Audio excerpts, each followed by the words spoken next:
কপিটা এইভাবে রান্না করলে ভালো হয়। ভিডিওটা প্রথম থেকে শেষ পর্যন্ত দেখবেন।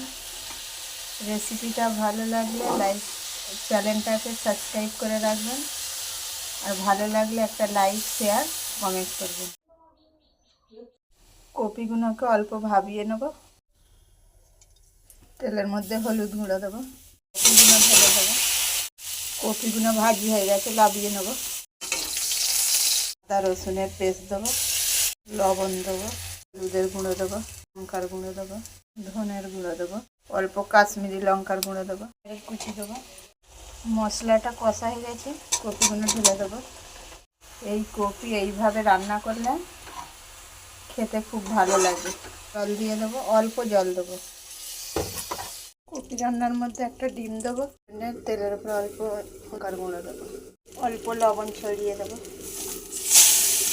কপির ওপরে ভেজে রাখা ডিমগুলো দিয়ে দেবো।